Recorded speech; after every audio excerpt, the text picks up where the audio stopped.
Welcome to Candid Conversation number 148. In number 147, I talked about the gradual sanctification process, really emphasizing how when you are saved, there is no immediate change in your soul's ability to live for Christ. There are people who say, well, I was immediately delivered from alcohol or drugs or smoking or whatever it was. And what I was saying is that is really a change in desire, fleshly desire, just like with an alcoholic who is confronted with how bad his alcohol is ruining his life, and so then he makes the decision to stop drinking. That decision, it's a very good decision, but then he has to work at it. He doesn't just immediately stop drinking. He can stop drinking, but then he just has to work at, not drinking. The work is ahead of him when he does that. And that's how it is when you are saved. God gives you eternal life, but He doesn't immediately fill your inner man with might. He doesn't strengthen you with might in the inner man right away. It's something that takes time. It's sort of like, you say you're going to be a mechanic. You don't know anything about it. Well, here's the car in front of you. You got to go to the manual to figure out how to work on this car. And it takes a lot of time to figure it out. Now, once you do it, and once you get that, you do it over and over and over, well, then you don't need the manual anymore. And then your body just automatically does. You look and say, oh, okay, well, this is radiator problem. Okay, this is what we do with the radiator. And so that's why when you go to the mechanic, you don't see him opening up the manual and trying to figure it out. He already knows how to do it. Same thing with the doctor. You don't go to the doctor. He says, well, let me get my school books out and figure out what's going on with you. He already knows. So it's the same thing when it comes to God strengthening with might in the inner man to overcome sin. That you have to get the sound doctrine built up in the inner man before you will stop sinning that way. And you say, well, some people just say they're instantly delivered. And yeah, you get those stories a lot, but remember that churches make it about an emotional experience. And so just like the person who says, I'm not going to drink alcohol anymore, and he may do that, even though he never believes the gospel, is never saved. So it's not something that that God through him delivered him from alcohol, even though he may claim that. What really ended up happening was that in his flesh, he decided he would. Johnny Cash is a good example. I've heard that said, where he said, the Lord deliver me. He became a Christian and the Lord delivered him from the demon of alcohol. Well, you look at his story, the reason that he finally gave it up, well, drugs too, for that matter, the reason that he finally gave the drugs up was because he was afraid of losing June Carter. He didn't do it for God. He did it to keep June. And he did it in his flesh, as far as I can tell. Johnny Cash is probably a saved person, because I do believe he believed the gospel at some point. It seems to indicate that, but that had nothing to do with his deliverance from drugs or alcohol. It was that he says, I don't want to lose June, so I am going to stop these things. And then it took some struggles, and he had some relapses, but he ended up pulling through at the end. And that's how it is when it comes to sin. A lot of times people claim instant deliverance by God, but remember, although God does instantly save you, give you heavenly places, give you eternal life, forgiveness of sins, sealed with the Spirit, spiritually circumcised, spiritually baptized into Christ's death, burial, and resurrection, you still have to learn sound doctrine and allow that doctrine to work through you. And if it's just some instantaneous thing, then it's just you doing it in the power of your flesh, which is what most people do, because Christianity, for the most part, is a fleshly religion. They make it like that when you come into the church and they give the altar call and all that. So, given that, now we're going to talk about sexual sin, because that's a real big problem in Christianity. And I talked about how, a few times back, about how Christianity they go to fight against homosexuality when really 2/3 of Christian men look at pornography on a regular basis. It's something like that. It's a stat I heard. So then you wonder, well, how is it? How is it that someone stops these other things in their life, but they don't stop the sexual sin? And again, it boils down to the fact that people serve God. They call it serving God or serving Christ, and they do so in their flesh. That's the real thing. Now, when it comes to, let's say, the alcohol as an example. Let's say you're an alcoholic and you want to come out of that. You can instantly declare, I'm not going to drink anymore. And you can mean that, and you can live a life without drinking another drop of alcohol in your life once you declare that. But it's something you have to work at. I mentioned the coworker that I had who, alcohol-free for 10 years, still goes to an Alcoholics Anonymous meeting when we're on a business trip, because he recognizes that some of the things that would get him back into alcohol is that he could get away with it very easily. He's in a hotel room by himself. Family isn't around to stop him. He's in a strange town. He lived in a small city before. People there knew him. People don't know him in this town that he's traveled to. It's a big city. He could very easily go into a liquor store, buy some alcohol, or go into a bar, buy some alcohol, drink. No one would ever notice. No one would ever know. And so, knowing that the temptations are there, he decides to go in an Alcoholics Anonymous meeting so that he wouldn't drink that night. So he was successful. Good job. But that's something that, you do in your flesh. It's something that your flesh says, I'm not going to drink alcohol, and here are the steps that I got to take to do that, to be successful. And so then he recognizes that. For example, people who are into drugs, drugs being illegal.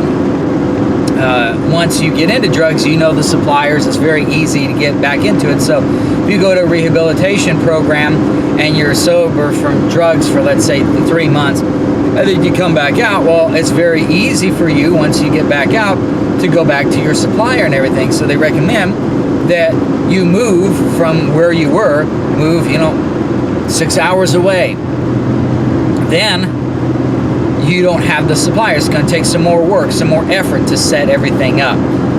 So when you're doing things in the flesh like that, and that's very good idea, because recognizing that the flesh is weak, and you can be delivered for certain addictions. One addiction you'll never be delivered from in your flesh is sin. It takes Christ to do that. You can be delivered from specific sins, but you're still going to sin in its place, replacing it with other sins. Usually, overcoming alcohol is replaced by the sin of pride. So, or drugs or whatever, that you replace it with, that you overcome. It's the sin of pride. So, replaces it. So now, when it comes to sexual sin, the one thing to keep in mind, and the reason why Christian men don't have that deliverance so much, is that it's not like Christian men are saying, well, I have a problem that I just sleep with women. I pick up a prostitute and do this every week. Yeah, that stuff, that is a lot easier to get over. Just like it's a lot easier to get over being on drugs. But then when it comes to the heart, because sin, Jesus says, whoever looks at a woman with lust in his heart hath committed adultery with her already. Since it's an issue of the heart, and you're still in this vile flesh after you're saved, so you have the vile flesh, and you can still sin in your heart. Yeah, you stop the physical adultery, but the heart issue is still there. And the problem is, since it's a heart issue, and just like when we mentioned the drugs, for example, yeah, since it's illegal, they're not, they are in society all over the place, but you don't know exactly where they are in a new city. You have to build up that network again. So, moving to a new city can help you to stay off of drugs. The problem with the sexual sin is that the morals of society have been watered down so much that there is no escaping the temptation. 100 years ago, it was let's back up. Let's say a woman today, a young woman who is considered a godly woman, who reads her Bible, prays, goes to church, someone who really desires to serve the Lord, and it appears that she is doing that, that godly woman who dresses up nice for church, and they say, you look nice today, that woman, if you were to transplant her or go back in time 100 years before, and that same woman walked into a church, they would immediately say she is a prostitute. Because 100 years ago, women did not wear cosmetics. It was only until the 1920s that assembly line production of cosmetics made it cheap to buy. And then women were pursuing men, the sexual revolution, and so now women started wearing cosmetics. Before that, only prostitutes wore cosmetics. Women also covered their bodies. They covered their arms and they covered their legs. They did not, their dresses went down to the floor. In the Roaring 20s, by 1927, well, it was the beginning of the 1920s, the flapper girls, they started wearing sleeveless dresses, and now you can see their arms, and they started uncovering their ankles. And by 1927, the dresses were up to the knee. So there is the change in society. A lot more sexual temptation for a man in a city in the 1927 as opposed to being in the country in 1910. And you look at today, it is far worse. Like I said, the Christian godly woman would look like a prostitute 100 years ago. Today, almost every woman wears makeup, jewelry.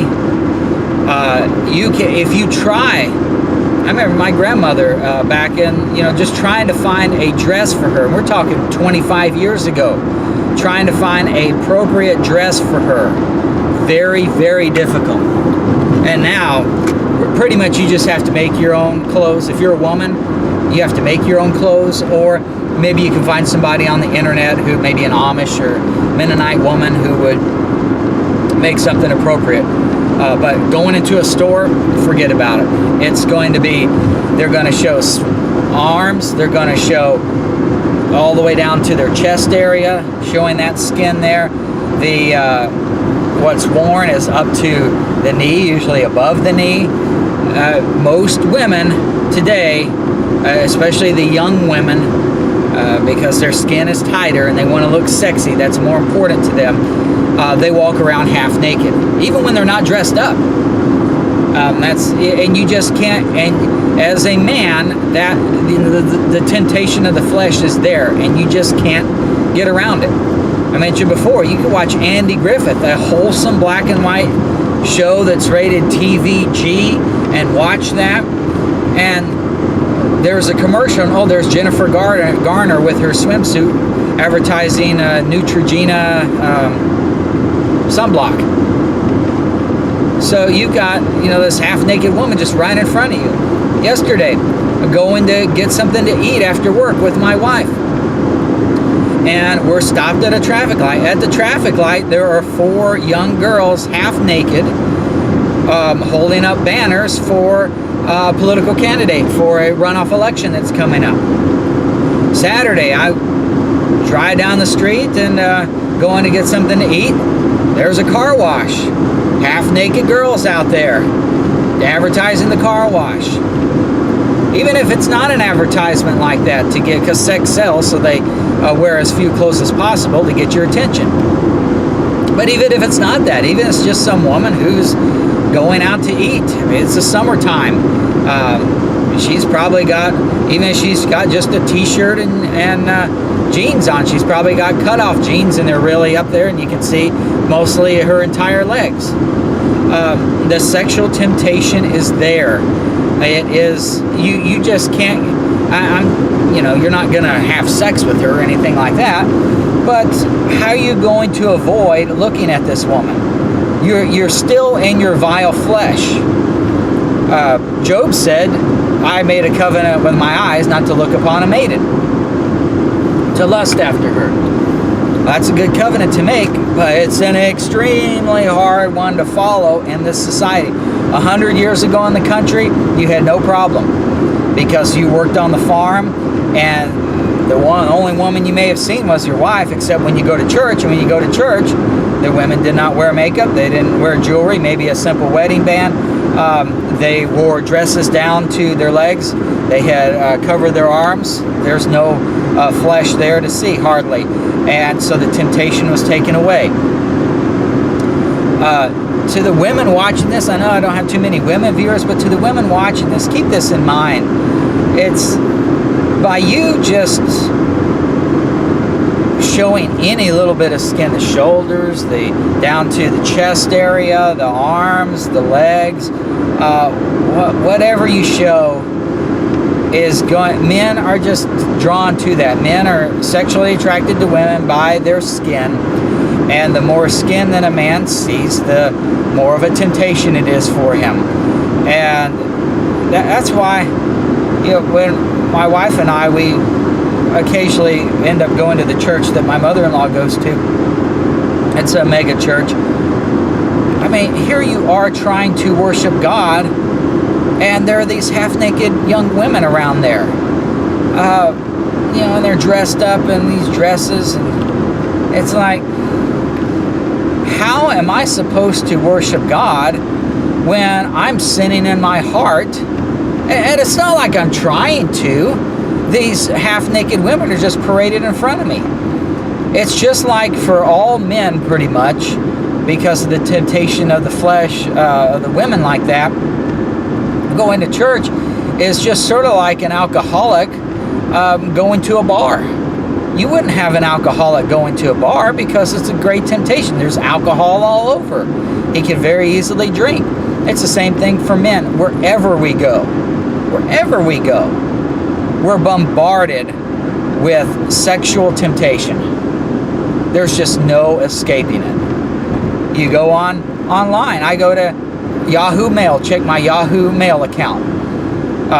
Then I'm done. I log out. Now it goes to the yahoo.com website, and it has the news articles. There's probably going to be some almost completely naked actress on the Oscar red carpet or Academy Award or whatever these award shows are, almost completely naked woman right on that yahoo.com webpage. I can't get around that. I didn't say, ooh, let me see some porn. I didn't do that. I had to check my mail because I had some reservation or something I had to check, or check somebody sent me, see if anybody sent me a mail. I have to check those things to take care of business. And in doing so, I'm confronted with this almost nude woman. I was growing up, I remember the big deal was the Sports Illustrated swimsuit issue. Oh, that's really bad because they got these almost naked ladies on these models on the swimsuit issue. And yeah, it is bad. Something that men should not look at. But now, that back then, that was a rarity. That was a once-a-year thing. Nowadays, you just go to Walmart and you're at the checkout and you've got half-naked ladies on these magazines. You're not trying to buy them, they're there. You get more nudity on the evening news and on commercials on TV and on advertisements on web pages than you do 30 years ago if you subscribed to Sports Illustrated and got the swimsuit issue once a year. And I've noticed one thing also, these Christian websites, it'll be Christian news websites where they will put some articles out and someone sends you a link that the Supreme Court ruled in favor of this Christian baker. Oh yeah, I want to see that. So then you click on that to see what the article is all about. Half-naked ladies on the right side. It seems like there are more perverse, lustful, sexual ads on these Christian news websites than there are anywhere else. I'm a Christian. Well, why are you showing me half-naked women? I'm not trying to look at that. And so the reason that the temptation and why men struggle with, Christian men struggle with lusting in their heart is because we've got almost completely naked women bombarding us all day long. You just can't get around. I'm driving, I got to go to work. Of course, going to work is not bad, but coming back home.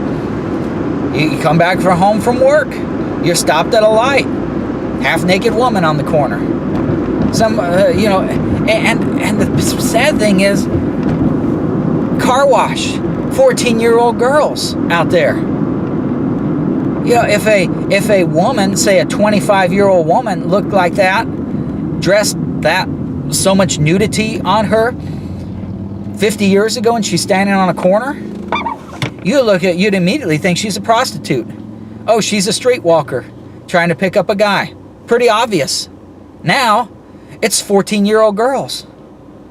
Child trafficking and child pornography and child molestation is so rampant now. And they're saying, that's sick, these men shouldn't do that. Yes, it is sick, they shouldn't do it. But you shouldn't dress your girls, teenage girls, with next to nothing on. They have these Mardi Gras parades in Mobile, Alabama. They show them every night for about a month for Mardi Gras season on the local channel. And you'll see these girls, 10-year-old girls, that are in the dance team, half naked. And then you go complaining about child molestation. Women, half naked, all over the place. Before, you'd have to go to a beach to find half-naked ladies like that. Now they're all over. And the children are like that. And they say, well, men sure are scum. They can't stay with women. They have affairs all the time. They cheat on them. Well, of course, because it's just like an alcoholic trying to get away from alcohol, and yet he can't get out of a bar. He's stuck in a bar, and he's got to stay in that bar. And you say, oh, you shouldn't be drinking all that alcohol. What are you doing? Well, you just put it right in front of me. What am I supposed to do? You know, this is a problem for me. And this is a problem for all men. It doesn't mean, oh, you're evil, you're sinful, you need to repent. Philippians 3:21 says, we are in our vile flesh. Romans 7:18 says, in your flesh dwelleth no good thing. And for a man, sexual temptation comes by seeing the skin of a woman. And the more skin we see, the more attractive it is, and then we lust after her. And it's just something that you're drawn to. I mean, I've spent years where, you know, I train my eyes, just like Job. You see a naked woman, you just look away. But your flesh says, oh, I got to take a second look and a third look. Your flesh it's a constant battle. I hate eating out. I do not want to eat out at all, especially at restaurants. Fast food, I can get in and out a lot better. But a sit-down restaurant, that's the worst place in the world for a guy. First off, a sit-down restaurant's usually more women go to those than a fast food place. So there's more women. They're more likely, the more expensive it is, the more likely to dress up, or I should say dress down, meaning they're wearing fewer clothes. And also, you can't choose where you sit in a sit-down restaurant. You can't say, oh, let me sit staring at the wall. They put you wherever. They put you smack dab in the middle of the whole thing. Whenever we go to a sit-down restaurant, I always choose which side of the table I'm going to be on. And I choose that based upon looking around and seeing where will I see less flesh of women. And that's where I'm sitting. I'm not interested in finding a woman. I'm not interested in sex. I just want a hamburger. And I've got a deal. And then, so I pick a great seat. Okay, now I'm good. Next thing you know, they seat some half-naked lady right across from me. And now for the next 30 minutes, I've got to try not to stare at her. I tell you, that's why I don't want to eat out. It's not that I'm cheap. I'd rather save money, don't get me wrong, but that's not the main reason. The main reason is half-naked ladies are all over the place, and I can't get away from it, and it's sickening. I don't want to have to struggle with this and try to say, okay, don't look at her, don't look at her, don't look at her. I just want to eat a hamburger. I don't want to have to worry when sitting in traffic like, oh, don't look at that 14-year-old half-naked girl over there advertising the car wash. I just want to get to where I'm going. I'm not seeking this stuff out. And then finally, because we're out of time here, regard to pornography, the reason so many men are into it, it's just so much easier to look at.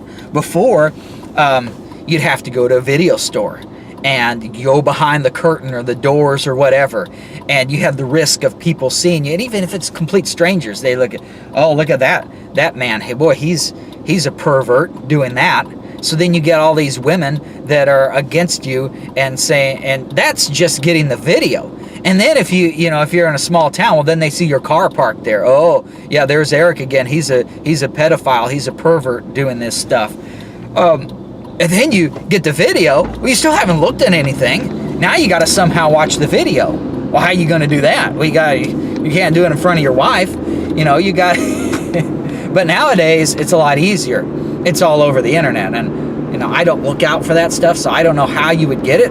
But I assume it'd be very easy, where you could just log into something, and maybe it probably has some free stuff to entice you, just like drugs. Or if they don't, it's going to be very low cost. And you just go on there and look at it. You got your own personal device. No one can see you. No one can see you accessing it. No one can see you looking at it. That's why it's just so easy to obtain. So my message to all the women who watch this, not too many, put some clothes on.